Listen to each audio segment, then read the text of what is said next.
Friday Night Football. Miami Hurricanes survived in Week 5 last night in wild fashion as the refs, here's the final play of the game, overturned a Virginia Tech Hail Mary touchdown. Both teams took turns just celebrating. Fans from both teams started to storm the field in complete confusion. The suspense was just an absolute killer, and in the end, it was Virginia Tech who left with heartbreak. Here is Hokies head coach Brent Pry after the game. That's a tough one right there. The way the game ended, I hope they got that call right. To take that, to overturn it and take it from our kids, our coaches, our fans, I hope they got it right. Spicy. Tough. Yeah, it was tough. Here's a statement, you guys, following the game from the ACC on the reverse call and the result, saying, quote, during the review process of the last play of the Virginia Tech at Miami game, it was determined that the loose ball was touched by a Miami player while he was out of bounds, which makes it an incomplete pass and immediately ends the play. So let's go ahead and dive into this. There can only be one winner, as we know, Danny, but did the refs get this call right?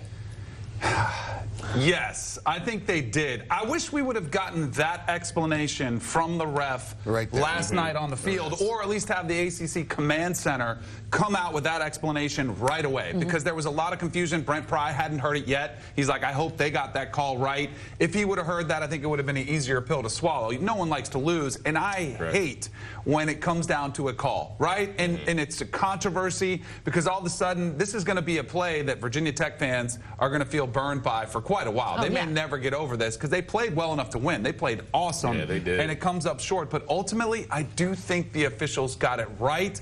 The way it played out, how slow it was, how they waited, and then they said it's a touchdown on the field, and then you had to wait so long. I hated that for everybody involved, but ultimately, I think the explanation nailed it. So you hated the process of all this? Yeah. Got it. Damien, what was your take? I agree with Danny. I hated the fact that you have to call it either touchdown or incomplete.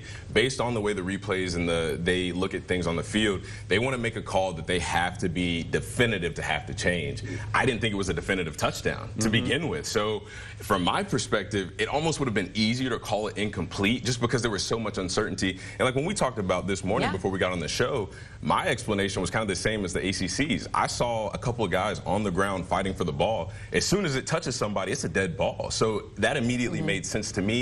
To Danny's point, I think the lingering, the waiting, the fact that they did call it a touchdown, and now all of a sudden all these Virginia Tech fans are like, wait a minute, you called it a touchdown. Like, was there definitive? Now they're asking all these questions. I think the process of it made it harder for Virginia Tech, their players, their fans, their coaches, but ultimately, like Danny said, they did make the right call. Cardale, what was your take on all of this? Because ultimately it was ruled a touchdown on the field, but then overturned. Did you see enough evidence to overturn this? You know what, going back to that picture and going back to the explanation, yes. Because I forgot who it was, but his butt was out of bounds as they was fighting for the ball on the ground.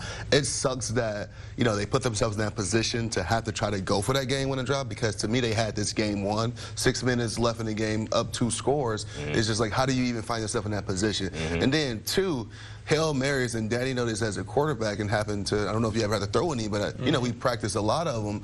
It's, you want to complete the ball either, depending on how far you are out on the field, either around the goal line or the middle of the field, and have guys in the back, in the front of it, just in case that scenario happened. When you complete it or try to throw it in the back of the end zone, well, the defense just got another defender, and that defender ultimately won Miami the game for him out of bounds. Well, as we put a bow on this, Danny, we can't diminish here what Virginia Tech was able to do. We've been looking for them all season. They were a dark horse contender entering this season. What was working so well for them last night? They came out with a game plan. I mean, they got after Cam Ward. They confused him, stripped him, got a couple interceptions. They played great there. They were very good on the ground. I mean, Kyron Jones is a special quarterback who just has been a little bit up and down. And you're right, Jordan. They were one of the surprises of the season, losing to Vanderbilt in week 1, losing last week to Rutgers. It felt like this was something that could salvage their season, which is why I think you saw that exasperation on Brent Pry's face. He knew what was at stake, how this could kind of make this season something special. Now they're kind of battling for what bowl they're going to. But ultimately, I think it was an outstanding game plan. And I think there is a theme unfolding that is in college football anybody is beatable. Yes. And by any point spread. They were an 18-point underdog, and they almost pulled it off. And we've already seen some upsets. Northern Illinois beat Notre Dame. We've seen games come down to the wire. I think everybody is beatable, and it's awesome. Yeah, it is awesome.